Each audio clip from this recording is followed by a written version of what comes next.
Straight from the Heart. 13 Talks on the Practice of Meditation. By Venerable Acariya Maha Boowa Ñanasampanno. Translated from the Thai by Thanissaro Bhikkhu. Copyright 1994. Introduction. These talks, except for the two marked otherwise, were originally given for the benefit of Mrs. Paupanga Vathanikul, a follower of Venerable Acariya Maha Boowa, who had contracted cancer of the bone marrow and had come to practice meditation at Wat Pa Bhayanted in order to contend with the pain of the disease and the fact of her approaching death. All in all, she stayed at Wat Pa Bhayanted for 102 days, from November 9, 1975 to February 19, 1976. During that period, Venerable Acariya Maha Boowa gave 84 impromptu talks for her benefit, all of which were tape recorded. After her death in September 1976, one of her friends, Mr. Surmsri Kasemsri, asked permission of the Venerable Acariya to transcribe the talks and print them in book form. 77 of the talks, plus an additional 8 talks given on other occasions, were thus printed in 2 massive volumes together totaling more than 1,000 pages. 6 talks from these 2 volumes have already been translated into English and published in a book entitled Amita Dhamma. The talks in the present collection all deal with the practice of meditation, and particularly with the development of discernment. Because their style of presentation is personal and impromptu, they will probably be best understood if read in conjunction with a more systematic introduction to the techniques of meditation, such as the Venerable Acariya's own book, Wisdom Develops Samadhi, which is available separately or as part of the volume, Forest Dhamma. The title of the present book is taken from a request, frequently made by the Venerable Acariya to his listeners, that his teachings be taken to heart, because they come straight from the heart. Thanissaro Bhikkhu. Rayong June, 1987. In these talks, as in Thai usage in general, the words heart and mind are used interchangeably. The language of the heart. The Venerable Acariya Mun taught that all hearts have the same language. No matter what one's language or nationality, the heart has nothing but simple awareness, which is why he said that all hearts have the same language. When a thought arises, we understand it, but when we put it into words, it has to become this or that language, so that we don't really understand one another. The feelings within the heart, though, are the same for everyone. This is why the Dhamma fits the heart perfectly, because the Dhamma isn't any particular language. The Dhamma is the language of the heart. The Dhamma resides with the heart. Pleasure and pain reside with the heart. The acts that create pleasure and pain are thought up by the heart. The heart is what knows the results that appear as pleasure and pain, and the heart is burdened with the outcome of its own thoughts. This is why the heart and the Dhamma fit perfectly. No matter what our language or nationality, we can all understand the Dhamma because the heart and the Dhamma are a natural pair. The heart forms the core within the body. It's the core, the substance, the primary essence within the body. It's the basic foundation. The conditions that arise from the mind, such as thought formations, appear and vanish, again and again. Here I'm referring to the rippling of the mind. When the mind ripples, that's the formation of a thought. Labels, which deal with conjecturing, memorizing, and recognizing, are termed sana. Long thoughts are sana, short thoughts are sankhara. In other words, when a thought forms blip, that's a sankhara. Sana refers to labeling and recognizing. Vinana refers to the act of taking note when anything external comes and makes contact with the senses, as when visible forms make contact with the eye and cognition results. All of these things are constantly arising and vanishing of their own accord, and so the Buddha called them khandhas. Each heap or group is called a khandha. These 5 heaps of khandhas are constantly arising and vanishing all the time. Even arahants have these same conditions just like ordinary people everywhere, the only difference being that the arahants' khandhas are khandhas pure and simple, without any defilements giving them orders, making them do this or think that. Instead, their khandhas think out of their own free nature, with nothing forcing them to think this or that, unlike the minds of ordinary people in general. To make a comparison, the khandhas of ordinary people are like prisoners, constantly being ordered about.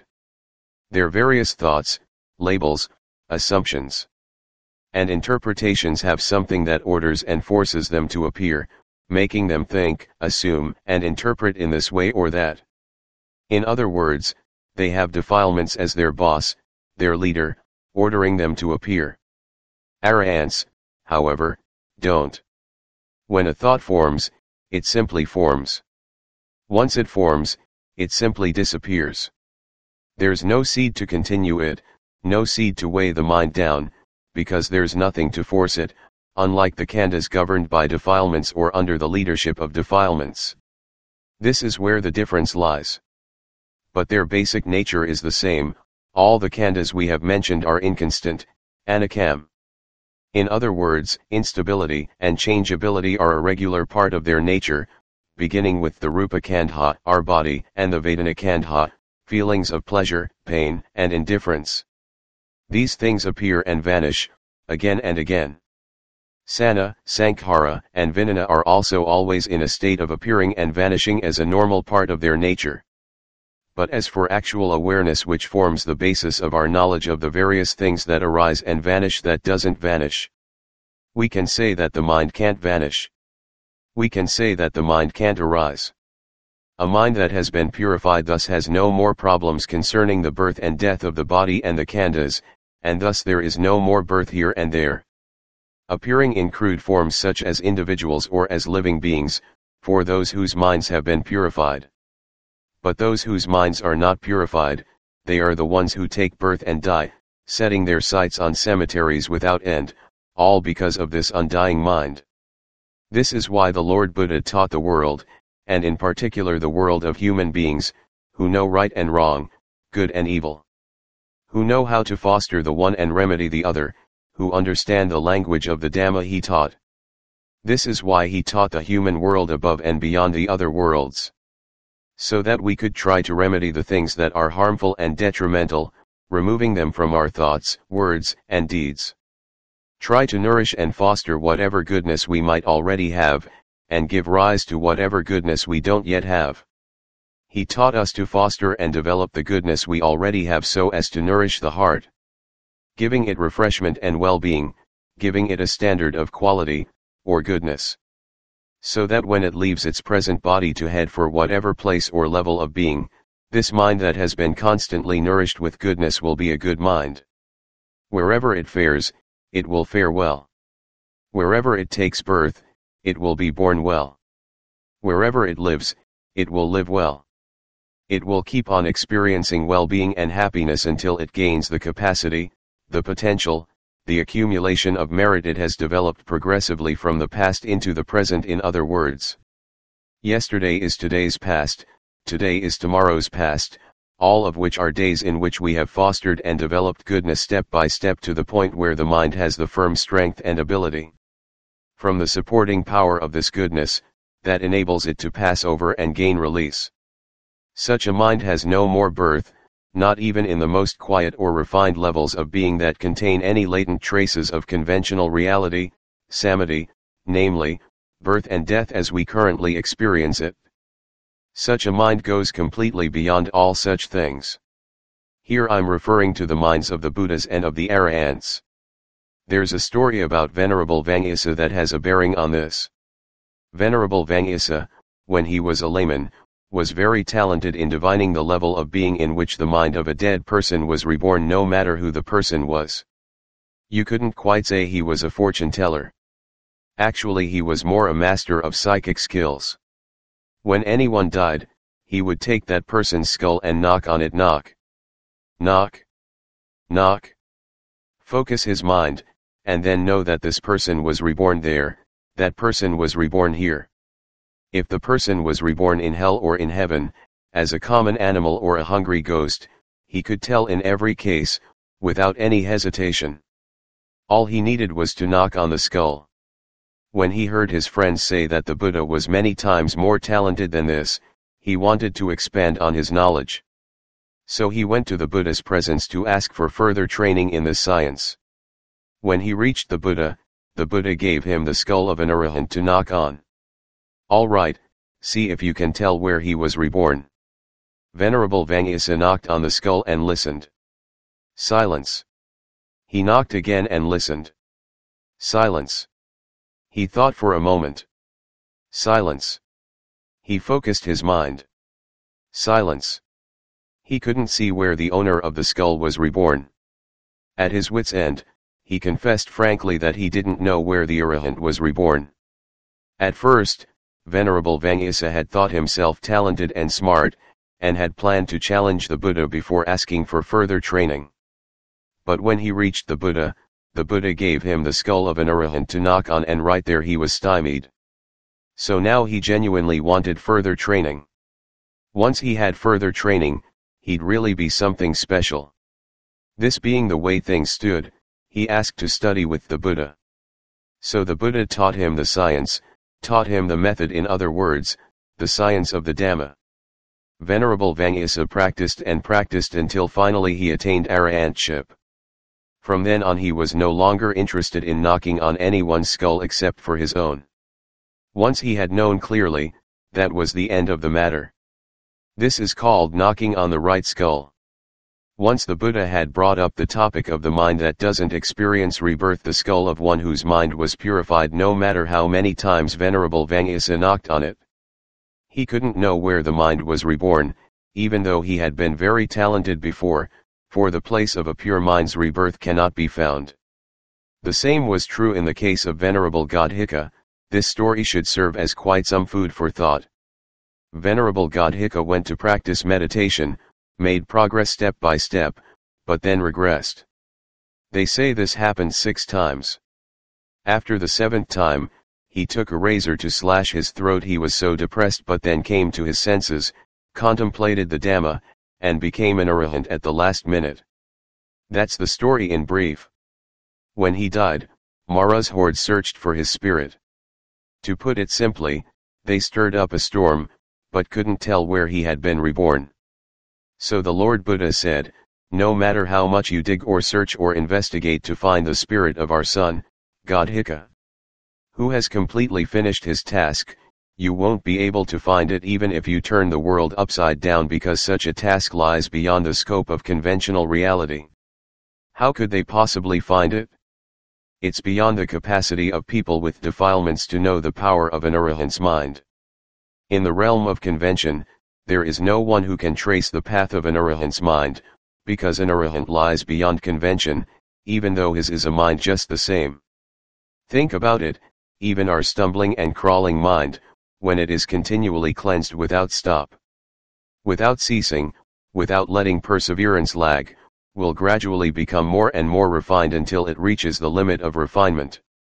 Then the refinement will disappear, because refinement is a matter of conventional reality, leaving a nature of solid gold, or solid Dhamma, called a pure mind. We too will then have no more problems, just like the arahants, because our mind will have become a superlative mind, just like the minds of those who have already gained release. All minds of this sort are the same, with no distinction between women and men, which is simply a matter of sex or convention. With the mind, there is no distinction between women and men, and thus both women and men have the same capacity in the area of the Dhamma. Both are capable of attaining the various levels of Dhamma all the way to release. There are no restrictions that can be imposed in this area. All that is needed is that we develop enough ability and potential, and then we can all go beyond. For this reason, we should all make an effort to train our hearts and minds. At the very least, we should get the mind to attain stillness and peace with any of the meditation themes that can lull it into a state of calm, giving rise to peace and well-being within it. For example, mindfulness of breathing, which is one of the primary themes in meditation circles, seems to suit the temperaments of more people than any other theme. But whatever the theme, take it as a governing principle, a refuge, a mainstay for the mind, putting it into practice within your own mind so as to attain rest and peace. When the mind begins to settle down, we will begin to see its essential nature and worth. We will begin to see what the heart is and how it is.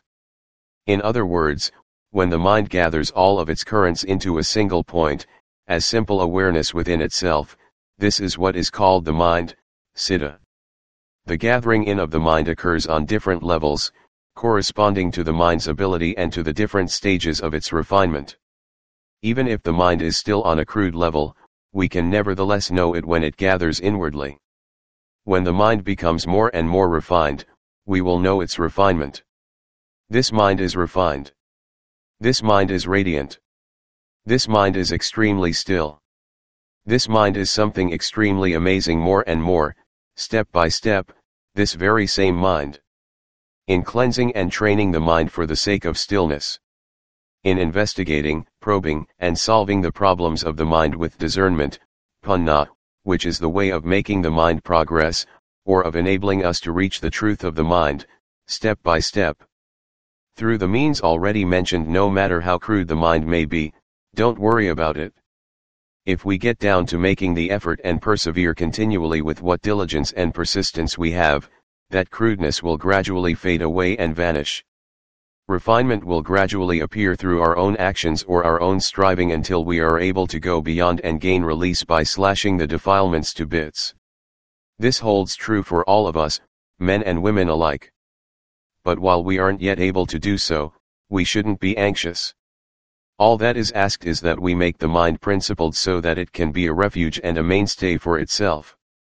As for this body, we've been relying on it ever since the day we were born. This is something we all can know. We've made it live, lie down, urinate, defecate, work, make a living. We've used it, and it has used us.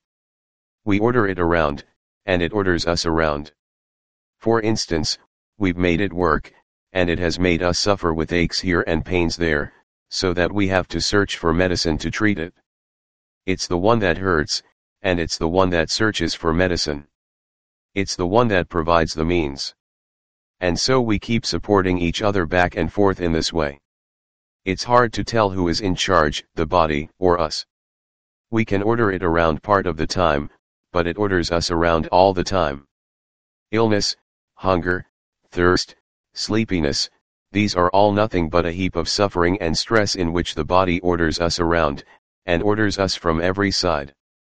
We can order it around only a little bit, so when the time is right for us to give the orders, we should make it meditate. So, get to work.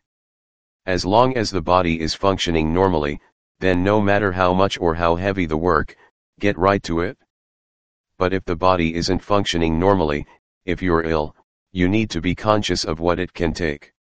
As for the mind, though, keep up the effort within, unflaggingly, because it's your essential duty. You've depended on the body for a long time. Now that it's wearing down, know that it's wearing down which parts still work, which parts no longer work. You're the one in charge and you know it full well, so make whatever compromises you should. But as for the heart, which isn't ill along with the body, it should step up its efforts within, so that it won't lack the benefits it should gain. Make the mind have standards and be principled in its living, principled in its dying. Wherever it's born, make it have good principles and satisfactory standards. What they call merit, punna, won't betray your hopes or expectations. It will provide you with satisfactory circumstances at all times, in keeping with the fact that you've accumulated the merit, the well-being that all the world wants and of which no one has enough. In other words, what the world wants is well-being, whatever the sort, and in particular the well-being of the mind that will arise step by step from having done things, such as meditation, which are noble and good. This is the well-being that forms a core or an important essence within the heart. We should strive, then, while the body is still functioning, for when life comes to an end, nothing more can be done. No matter how little or how much we have accomplished, we must stop at that point. We stop our work, put it aside, and then reap its rewards there, in the next life. Whatever we should be capable of doing, we do. If we can go beyond or gain release, that's the end of every problem. There will then be nothing to involve us in any turmoil. Here I've been talking about the mind because the mind is the primary issue. That which will make us fare well or badly, meet with pleasure or pain, is nothing else but the mind. As for what they call bad karma, it lies within the mind that has made it. Whether or not you can remember, these seeds which lie within the heart can't be prevented from bearing fruit, because they are rooted in the mind. You have to accept your karma. Don't find fault with it. Once it's done, so how can you find fault with it? The hand writes and so the hand must erase. You have to accept it like a good sport. This is the way it is with karma until you can gain release, which will be the end of the problem.